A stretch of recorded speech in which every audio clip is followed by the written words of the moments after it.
We conclude our unit on matter, its properties, and changes in matter with the law of definite proportions.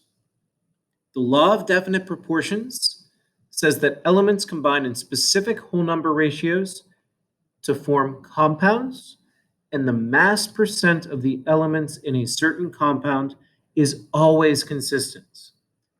Where did this law come from? Well, when it was first discovered that you could take equal parts of elements and make compounds, scientists noticed that you could take, 2 parts hydrogen, 1 part oxygen, that always makes 1 part water.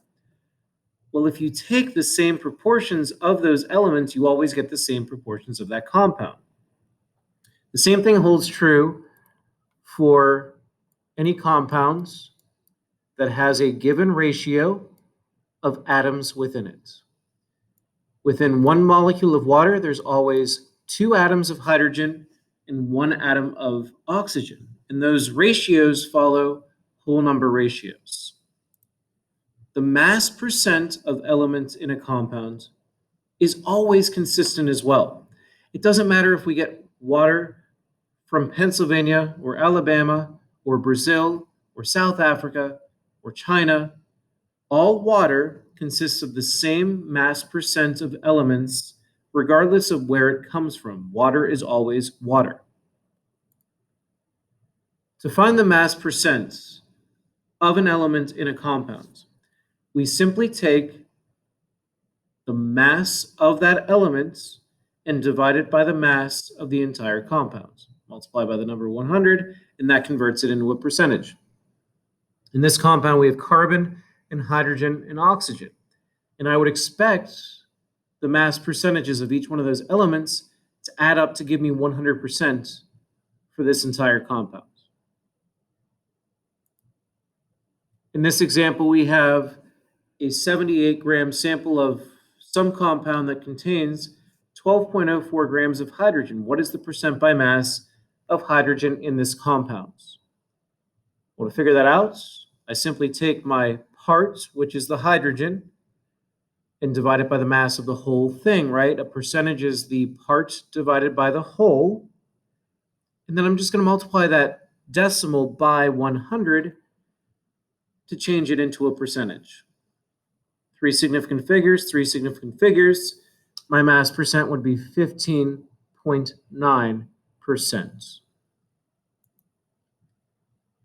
1 gram of hydrogen reacts completely with 19 grams of fluorine to form some compound. What's the mass percent of hydrogen in this compound? The answer is below. See if you can work this out.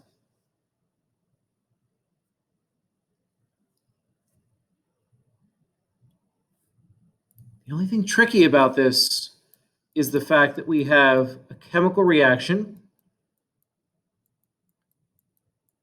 and we're forming a compound.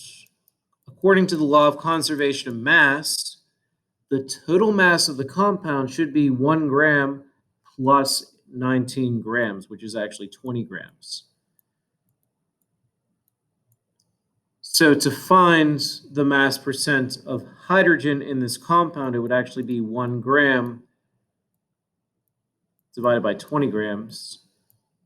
1/20th is 5%, and that would be our final answer. So the only thing tricky was you had to know to add those masses together because that's the mass of the whole compound.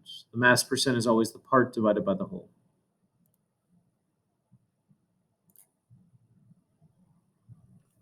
All you know about 2 unknown compounds is that they contain the same percent mass of carbon.